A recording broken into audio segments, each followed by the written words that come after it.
24. We the people, and the republic we must reclaim. Lawrence Lessig. Once upon a time, there was a place called Lest-Irland. Now Lest-Irland looks a lot like the United States. Like the United States, it has about 311 million people, and of that 311 million people, it turns out 144,000 are called Lester. If Matt's in the audience, I just borrowed that, I'll return it in a second, this character from your series. So 144,000 are called Lester, which means about 0.05% is named Lester. Now, Lesters in Lest-Irland have this extraordinary power. There are 2 elections every election cycle in Lest-Irland.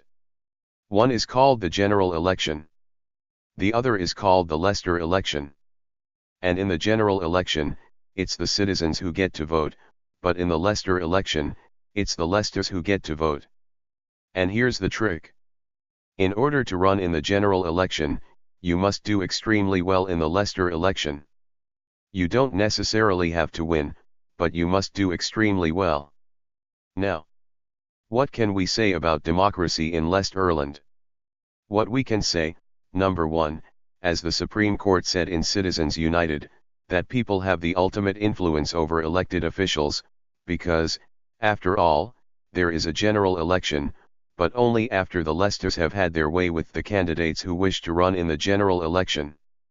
And number 2, obviously, this dependence upon the Lesters is going to produce a subtle, understated, we could say camouflaged, bending to keep the Lesters happy. Okay, so we have a democracy, no doubt, but it's dependent upon the Lesters and dependent upon the people. It has competing dependencies, we could say conflicting dependencies, depending upon who the Lesters are. Okay. That's Lest-Irland. Now there are 3 things I want you to see now that I've described Lest-Irland. Number 1, the United States is Lest-Irland. The United States is Lest-Irland. The United States also looks like this, also has 2 elections, one we called the general election, the second we should call the money election. In the general election, it's the citizens who get to vote, if you're over 18, in some states if you have an ID. In the money election, it's the funders who get to vote, the funders who get to vote, and just like in Lest-Irland, the trick is, to run in the general election, you must do extremely well in the money election. You don't necessarily have to win. There is Jerry Brown. But you must do extremely well. And here's the key, there are just as few relevant funders in USA land as there are Lesters in Lest-Irland. Now you say, really? Really 0.05%? Well, here are the numbers from 2010, 0.26% of America gave $200 or more to any federal candidate, 0.05% gave the maximum amount to any federal candidate, 0.01% the 1% of the 1% gave $10,000 or more to federal candidates, and in this election cycle, my favorite statistic is 0.000042%. For those of you doing the numbers, you know that's 132 Americans gave 60% of the Super PAC money spent in the cycle we have just seen. Ending. So I'm just a lawyer, I look at this range of numbers, and I say it's fair for me to say it's 0.05% who are our relevant funders in America. In this sense, the funders are our Lesters. Now, what can we say about this democracy in USA land? Well, as the Supreme Court said in Citizens United, we could say, of course the people have the ultimate influence over the elected officials. We have a general election, but only after the funders have had their way with the candidates who wish to run in that general election. And number 2, obviously, this dependence upon the funders produces a subtle, understated, camouflaged bending to keep the funders happy. Candidates for Congress and members of Congress spend between 30 and 70% of their time raising money to get back to Congress or to get their party back into power, and the question we need to ask is, what does it do to them, these humans, as they spend their time behind the telephone, calling people they've never met, but calling the tiniest slice of the 1%? As anyone would, as they do this, they develop a sixth sense, a constant awareness about how what they do might affect their ability to raise money. They become, in the words of the X-Files, shapeshifters, as they constantly adjust their views in light of what they know will help them to raise money, not on issues 1 to 10, but on issues 11 to 1000. Leslie Byrne, a Democrat from Virginia, describes that when she went to Congress, she was told by a colleague, always lean to the green. Then, to clarify, she went on, he was not an environmentalist. Laughter. So here too we have a democracy dependent upon the funders and dependent upon the people, competing dependencies, possibly conflicting dependencies depending upon who the funders are. Okay, the United States is less Ireland, point number 1. Here's point number 2. The United States is worse than Lest Ireland because you can imagine in Lest Ireland if we Leicesters got a letter from the government that said, hey, you get to pick who gets to run in the general election, we would think maybe of a kind of aristocracy of Leicesters. You know, there are Leicesters from every part of social society. There are rich Leicesters, poor Leicesters, black Leicesters, white Leicesters, not many women Leicesters, but put that to the side for 1 second. We have Leicesters from everywhere. We could think, what could we do to make Lest Ireland better? It's at least possible the Leicesters would act for the good of Lest Ireland. But in our land, in this land, in USA land, there are certainly some sweet Leicesters out there, many of them in this room here today, but the vast majority of Leicesters act for the Leicesters, because the shifting coalitions that are comprising the 0.05% are not comprising it for the public interest. It's for their private interest. In this sense, the USA is worse than Lest Ireland. And finally, point number 3, whatever one wants to say about Lest Ireland, against the background of its history, its traditions, in our land, in USA land, Lest Ireland is a corruption. Now, by corruption I don't mean brown paper bag cash secreted among members of Congress. I don't mean Rod Blagojevic sense of corruption. I don't mean any criminal act. The corruption I'm talking about is perfectly legal. It's a corruption relative to the framers' baseline for this republic. The framers gave us what they called a republic, but by a republic they meant a representative democracy, and by a representative democracy, they meant a government, as Madison put it in Federalist 52, that would have a branch that would be dependent upon the people alone. So here's the model of government. They have the people and the government with this exclusive dependency, but the problem here is that Congress has evolved a different dependence. No longer a dependence upon the people alone, increasingly a dependence upon the funders. Now this is a dependence too, but it's different and conflicting from a dependence upon the people alone so long as the funders are not the people. This is a corruption. Now, there's good news and bad news about this corruption. One bit of good news is that it's bipartisan, equal opportunity corruption. It blocks the left on a whole range of issues that we on the left really care about. It blocks the right too, as it makes principled arguments of the right increasingly impossible. So the right wants smaller government. When Al Gore was vice president, his team had an idea for deregulating a significant portion of the telecommunications industry. The chief policy man took this idea to Capitol Hill, and as he reported back to me, the response was, hell no. If we deregulate these guys, how are we going to raise money from them? This is a system that's designed to save the status quo, including the status quo of big and invasive government. It works against the left and the right, and that, you might say, is good news. But here's the bad news. It's a pathological, democracy-destroying corruption, because in any system where the members are dependent upon the tiniest fraction of us for their election, that means the tiniest number of us, the tiniest number of us, can block reform. I know that should have been, like, a rock or something. I can only find cheese. I'm sorry. So there it is. Block reform.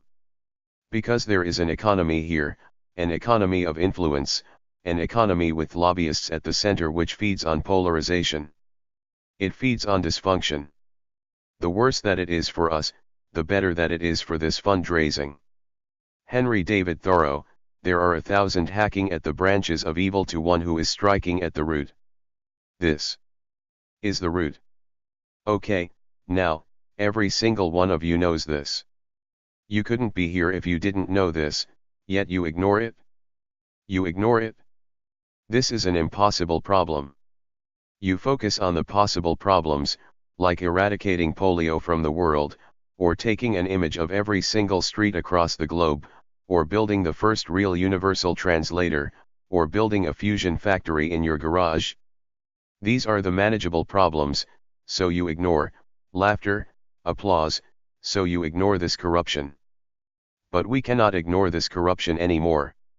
Applause, we need a government that works. And not works for the left or the right, but works for the left and the right, the citizens of the left and right, because there is no sensible reform possible until we end this corruption.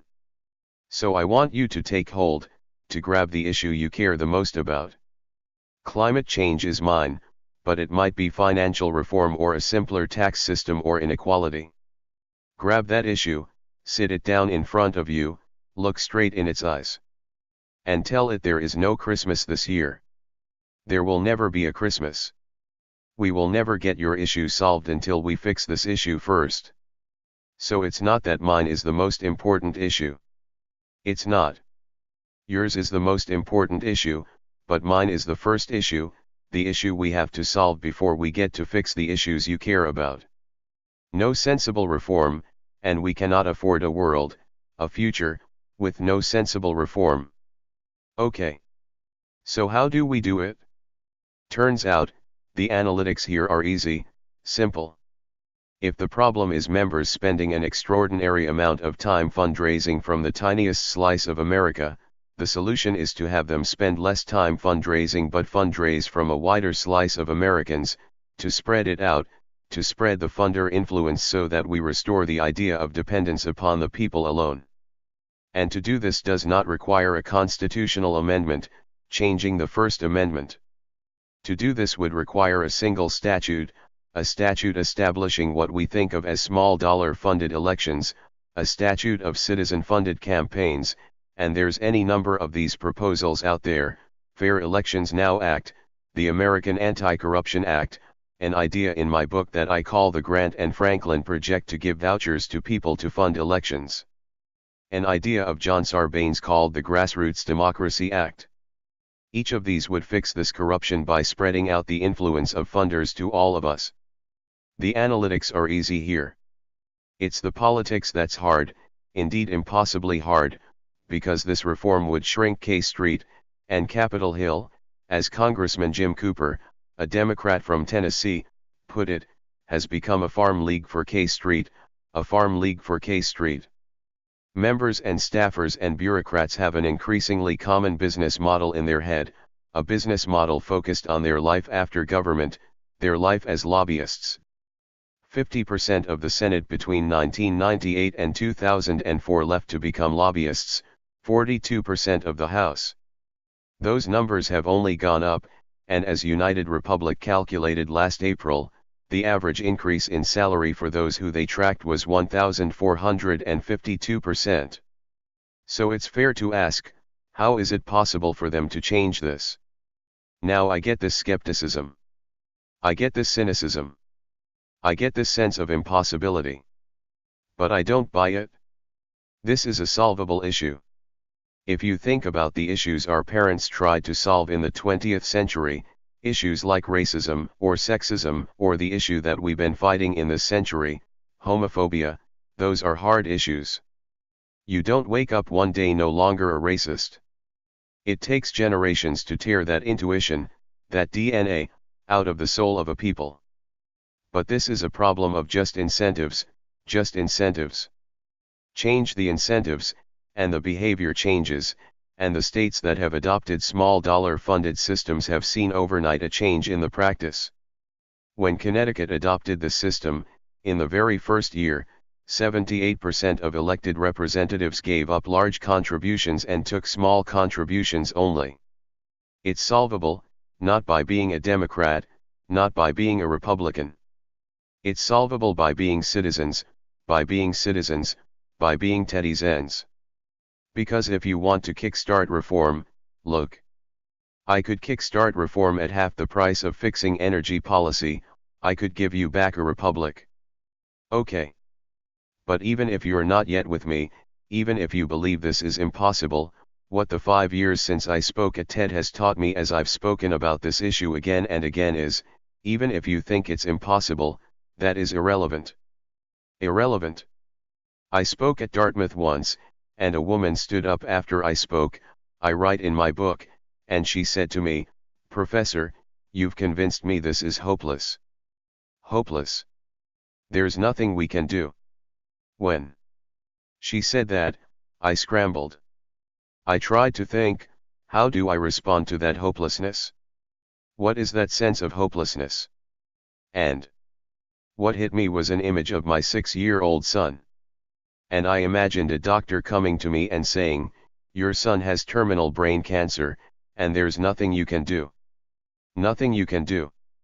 So, would I do nothing? Would I just sit there? Accept it? Okay, nothing I can do. I'm going off to build Google Glass. Of course not. I would do everything I could, and I would do everything I could because this is what love means, that the odds are irrelevant and that you do whatever the hell you can, the odds be damned. And then I saw the obvious link, because even we liberals love this country.